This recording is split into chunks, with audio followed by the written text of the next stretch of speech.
Hey, it's Ben from Easy Sports Video, and I'm here to talk to you about live streaming with your VO camera. We've streamed about 20 games recently and wanted to share what we've learned.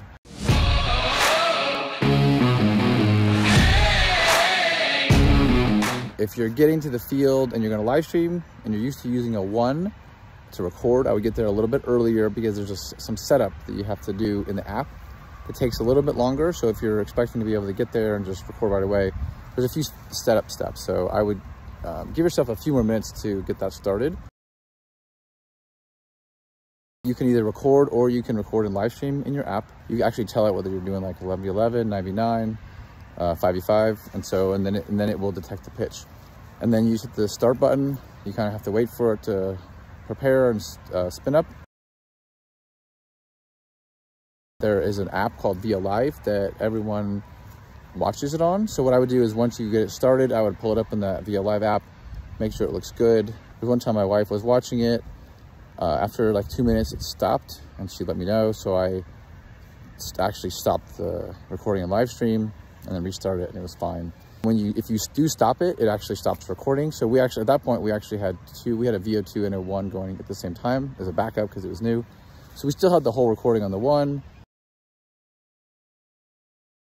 And then once you have it running inside of the VO Live app, there's a link you can grab that you can share. So you can drop it like in like TeamSnap or Playmetrics or whatever you're using for team sharing.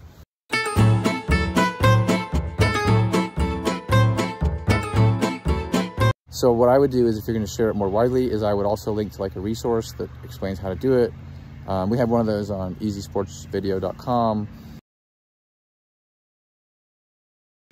A lot of people want to know about data plans. We started off using T-Mobile, and we have found that each game was taking about 2.5 to 3 gig of data that we streamed. So I went ahead and added, I sent it for Google Fi so we could have like a backup just in case we ran out of data. So just last night, we actually streamed the same game with 2 VO2s, one with Google Fi, one with T-Mobile. Haven't actually had a chance to compare the results in terms of quality, but they both streamed. We've gotten a lot of questions. What happens if you take the SIM card out of your phone and put it in your camera? I haven't tried it before, so we'll see what happens. We have this OtterBox. This whole system is a pain to take on and off. You have to take that all off to get to your SIM card. So I hadn't done it, but let's just give it a shot and see what happens. You'll want to get one of these to help get your phone open for your SIM card. I got the SIM card. I actually bumped the power button, so now it's telling me no SIM card installed, but I got the SIM card out, and I'll put it in the camera. All right, I got it in, I turned it on, and we'll see if we get any network action.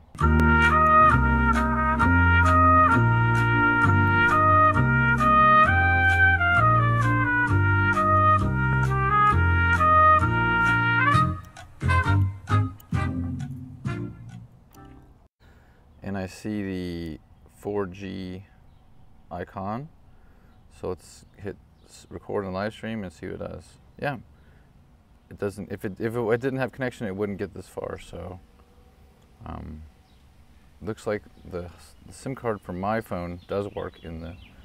So if you take the SIM card out of your phone and put it in your camera and it doesn't work, you have some options. One option is you can use the order one of these SIM cards, and then you actually activate the plan separately. But you can get this card to put into your camera, activate the data plan. That's T-Mobile. You can also order one of these Google Fi ones. The one difference is this Google Fi one is just the phone SIM card.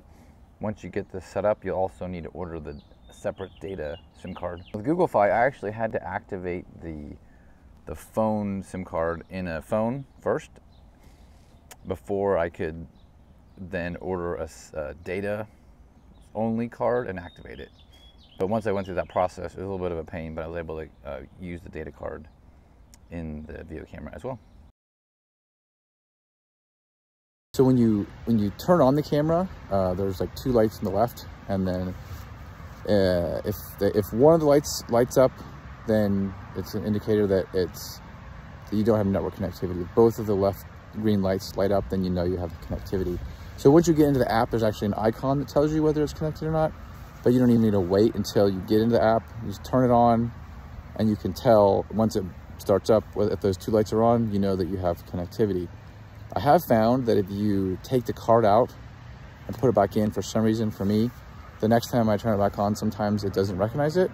So what I'll do is I'll turn it on and I'll look at those lights, and if they don't both light up, I'll just turn it back off and then turn it back on, and then they usually light up. And I have had to do that sometimes, like once or twice.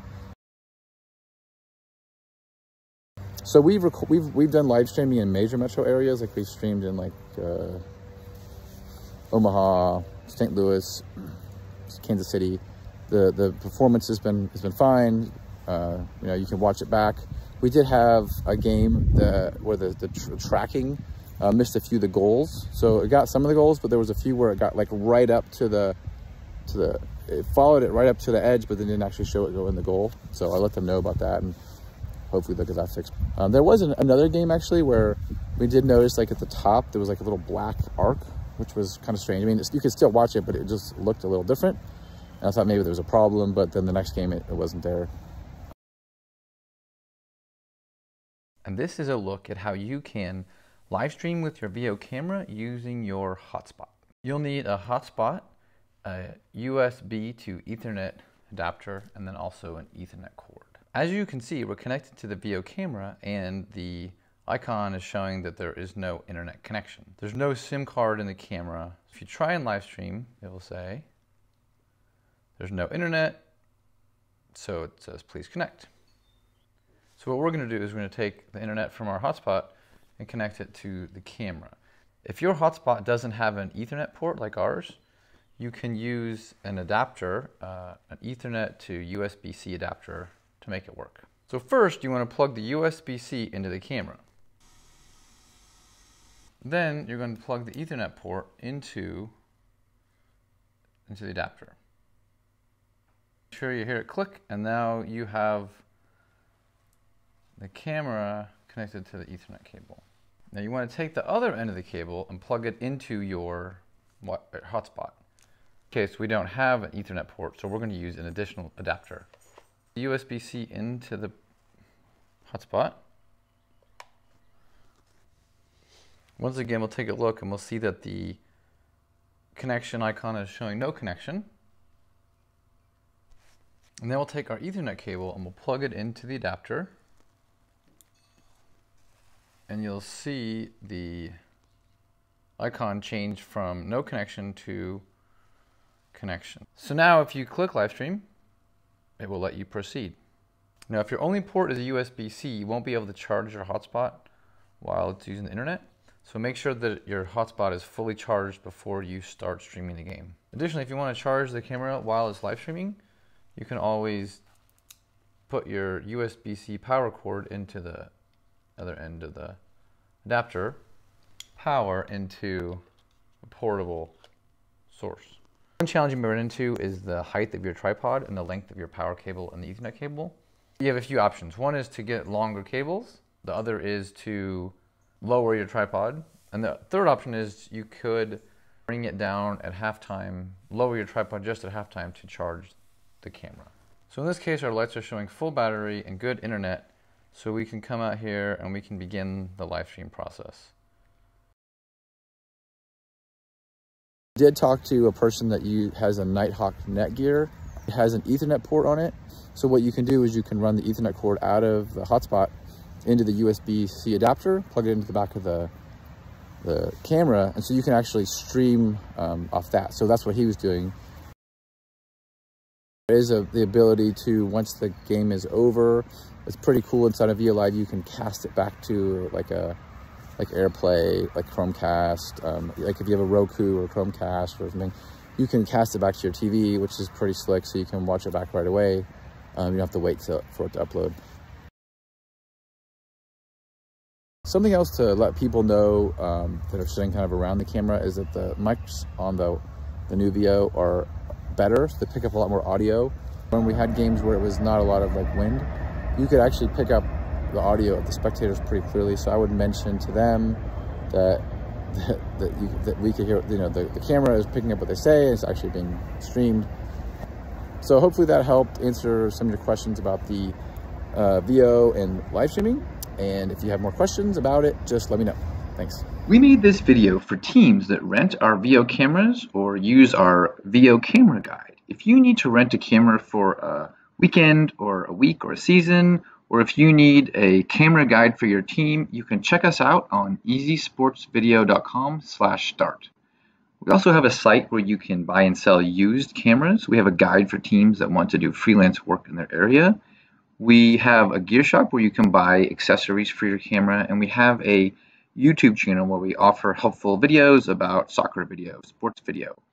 We also can help you get a discount if you end up getting a camera. We can help you get a discount on your VO. We look forward to helping you with your sports recording needs.